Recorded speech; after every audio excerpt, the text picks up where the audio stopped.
राजा बने, महारानी सीता रानी बनी। तो एक दिन सीता जी ने कहा भगवान राम से कि ऐसा करें प्रभु कि जब से मैं ब्याह करके अयोध्या में आई, फिर वनवास हुआ, फिर लंका जाना हुआ, तब से आज तक मैंने अपने हाथों से किसी ब्राह्मण को भोजन नहीं कराया। इसलिए आप कृपा करके किसी ब्राह्मण को बुला करके राजमहलों में ले आए, ताकि मैं अपने हाथों से भोजन बना करके उनको खिला सके। भगवान राम ने कहा, देखिए महारानी जी, भोजन के चक्कर में ना पड़ो। अब सीता जी हट पकड़ गई। सीता जी ने कहा, मुझे अपने हाथों से ब्राह्मण भोजन करवाना है। महाराज भगवान राम जी पहुंचे हैं, कहा अगस्त ऋषि के पास में, और ऋषि को निमंत्रण दे दिया, कल आप हमारे राजमहलों में आकर के भोजन प्रसाद चढ़ाएंगे। अगस्त ऋषि आ गए। जिस समय अगस्त ऋषि आए, मैया पार्वती सीता जी ने विचार किया,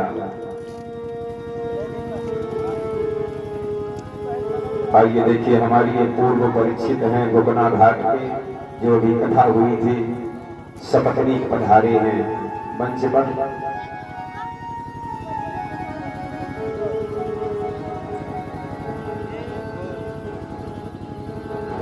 अगस्त ऋषि महलों में पहुंच गए। सीता जी ने विचार किया, एक ब्राह्मण है, कितना खाएंगे। सीता जी ने सुंदर थाल सजा करके अगस्त ऋषि के सामने रखा। अगस्त ऋषि खा गए। दूसरा थाल आया, दूसरा थाल अगस्त ऋषि खा गए। तीसरा थाल आया, तीसरा थाल खा गए। अब तो सीता जी परेशान होने लगी। जितने थाल रसोई घर से लेकर के सीता जी जल्दी जल्दी भाग भाग करके बनाती हैं, फिर लाती हैं। अगस्त ऋषि के सामने थाल रख करके फिर अंदर जाती है लेने के लिए। उतने समय में वो थाल से प्रसाद अगस्त ऋषि खा चुके होते हैं। सीता जी परेशान हो गई। मन में विचार किया, कितना खाते हैं ये, 1 2 4 10 थाल हो गया, अभी कितना खाएंगे। भगवान राम ने कहा, मना किया था ना मैं, किसी के चक्कर में न पड़ो भोजन कराने के लिए। अगर बुलाया है तो फिर अच्छी तरह से भोजन कराए। अब सीता जी थक चुकी हैं, दौड़ दौड़ करके भोजन प्रसाद बना बना करके। अंत में सीता जी ने अपनी रिद्धि और सिद्धियों को बुलाया। आज सीता जी के द्वारा रिद्धि सिद्धि आकर के अन्नपूर्णा रसोई में प्रसाद बना रही हैं।